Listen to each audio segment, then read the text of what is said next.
You might say, thank you for your lovely intentions. And thank you for your passion. Thank you for suffering the fall down into this hole with me. But they no longer have, and at that moment, they do not have the capacity by nature to do anything for you. So that's part of the problem with modalism. Modalism seems really nice on the surface, but the problem is it doesn't turn the lock. It's a very pretty key, but as soon as you try to stick it into the lock of human salvation, it just doesn't turn. Okay, good. The reason I mentioned, modalism doesn't have a lot of traction in and of itself. Except for that it's got kind of a nice simplicity to it in terms of protecting the oneness of God. But here's where modalism gets, in terms of Christology, gets really important. Because a lot of very smart people start reacting against modalism. For example, a priest by the name of Father Arius. And so that's what we're going to talk about now, Arianism. That's the third heresy down there, Arianism. Here's the problem. If the Son is not identical to the Father and is divine, but there are not two gods, how do you reconcile that? The modalists are collapsing all the persons into one. It's just one God, all three persons, well, whatever, it's just all one God. So Arius and lots of other people said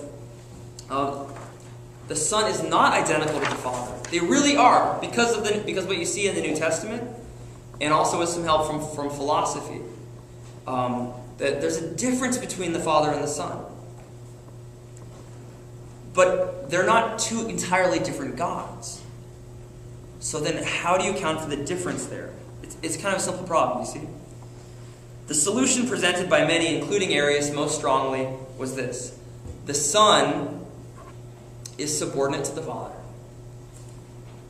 The Son he's not the Father, he's different. He has divine status. He's not his own God, though. He's simply subordinate to the Father. So sometimes you'll hear this heresy generally called subordinationism.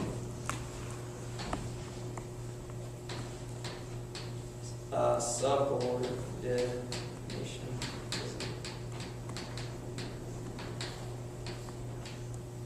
So whereas modalism, what maybe you could say there's analogies like, well, God just sort of dresses up in different clothes, like he does in the Old Testament. Sometimes he looks like fire, sometimes he looks like an angel, sometimes he looks like smoke. That's kind of, it seems nice on the surface, but it's bulky, it's kind of clumsy. It's philosophically not very sophisticated. This gets sophisticated. Because now what Arius and other people are saying, Arius is A-R-I-U-S, are saying is that, okay, there really is a distinction here between the Father and the Son. And the Son is subordinate to the Father. So he starts using analogies that are more sophisticated, like a river, or like a fountain, or the head of a river, and the river itself. Or like the sun and rays from the sun. The river is subordinate to the fount of the river, the origin of the river. The rays, nobody would say the rays of the sun are equal to the sun. But they originate from it, but they're subordinate to it, but they have all the power of the sun. And the most obvious one of all. What's the most obvious analogy for the relationship between the Father and the Son? It's the most obvious. Just think like a kindergartner. Yeah, parent to a child, right? It's the most obvious one. Because that's the language that you see in the New Testament, and that's what the whole debate is over. What's the relationship of the Father to the Son? Well, Arius and the Arian said, it's like a father to a son. In what sense? A son is subordinate to his father, right? Who comes first?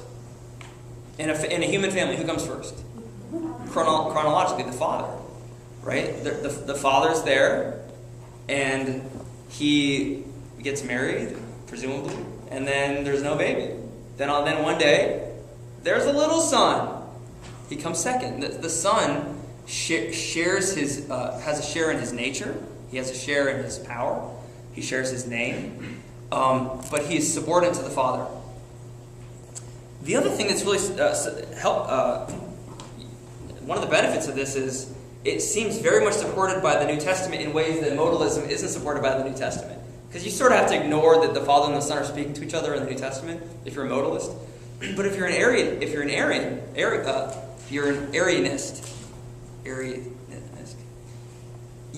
you sort of can read a lot of the New Testament without having to close your eyes too much. Because like Jesus says in the Gospel of John, I think in chapter 14, verse 28, the Father is greater than I. So it seems like the Arians have it right. Take a look at your quotes there, and I want to show you a quote from a quasi-church father named Tertullian. See that quote from Tertullian? Now, Tertullian was not an Arian himself, but he was sympathetic with certain aspects.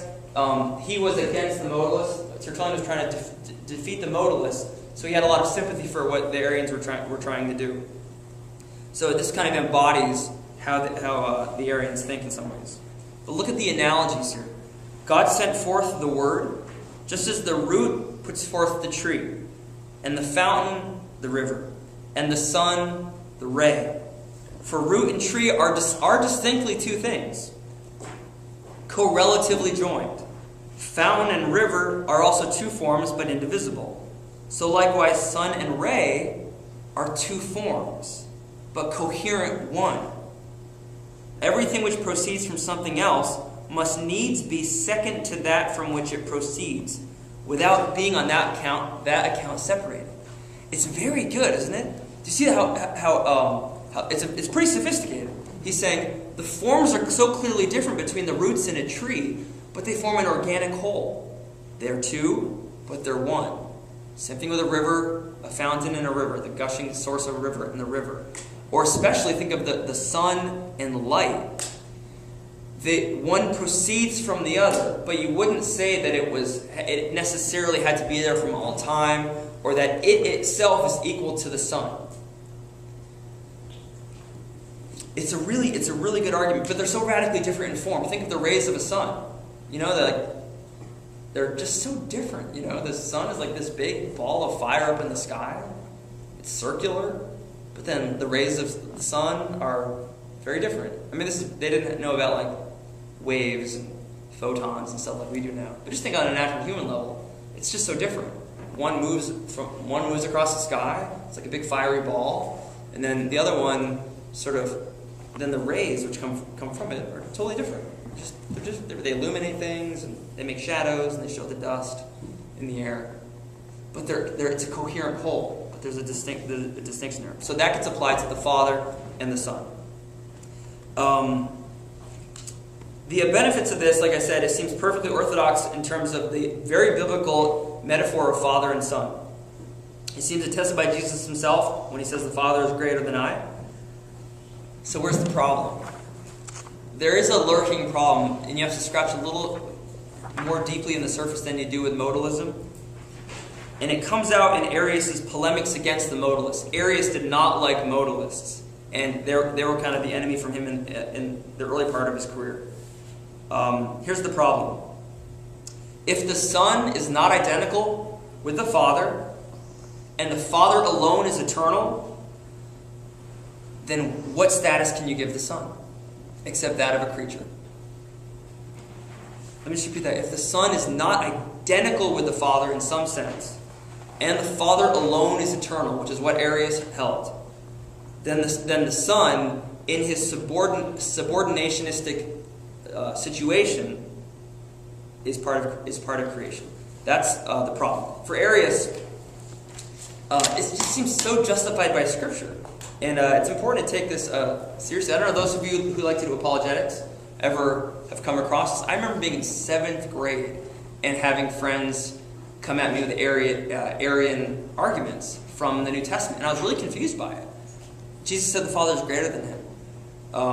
And here's the one that Arius probably used the most. It's from Colossians chapter 1, verse 15. When St. Paul famously says, He, Jesus, is the firstborn of all creation. He's the firstborn of all creation. Arius quoted that ad nauseum. He just loved it. He used it incessantly, all the time. This heresy had a lot of traction. Unlike the other two, it had traction in the 3rd century and the 4th century, and then for centuries after that. In the Greek world, part of the reason Arianism or subordinationism was so popular was in part because of certain strains of Greek philosophy. There was a philosophical system called Neoplatonism. Running out of space here, aren't I? The Neoplatonists, especially one called Plotinus.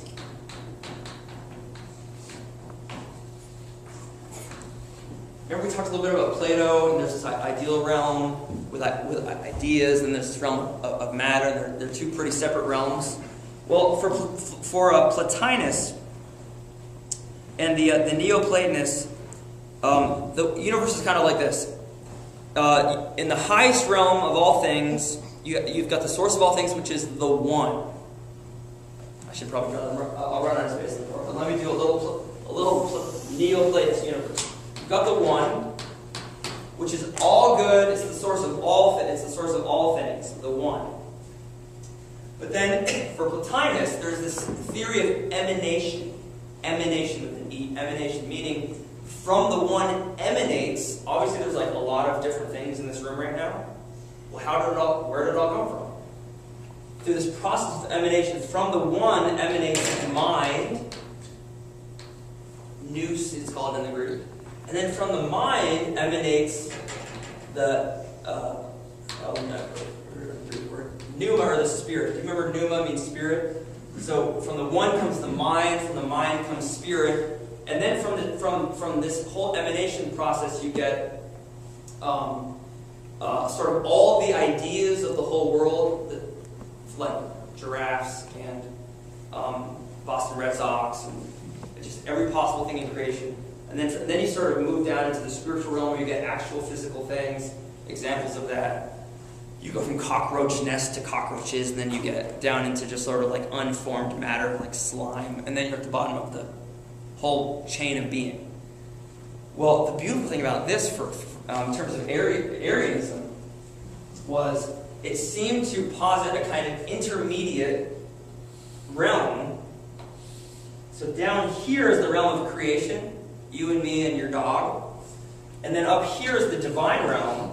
But then here's this intermediate realm.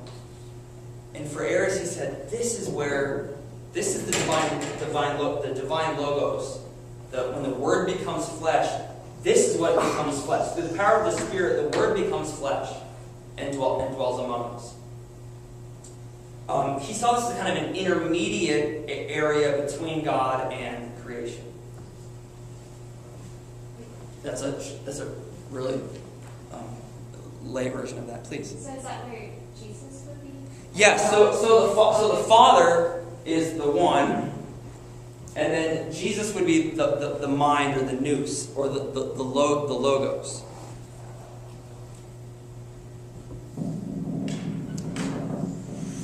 For Arius, the logos, or this mind. Now, he's borrowing a lot of these terms. But I was saying this is why Arianism had so much traction.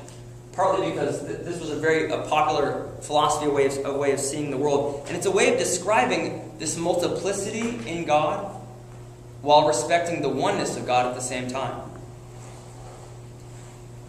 So, for Arius, the Son is sort of in this intermediate realm. The Word becomes flesh. The Word is what emanates from God, but it didn't always emanate. Take a look at let's let Arius speak for himself. It's where it says, "What we have taught and what do we teach." Try to follow his argument on his own terms. What have we taught and what do we teach? That the Son is unbegotten, or a portion of the unbegotten, in any manner or from any substratum, but that by the will of counsel of the Father he subsisted before time and ages, full of grace and truth, God, only begotten, unchangeable. Sounds pretty good, huh? Wow. Aries has a really high understanding of Jesus.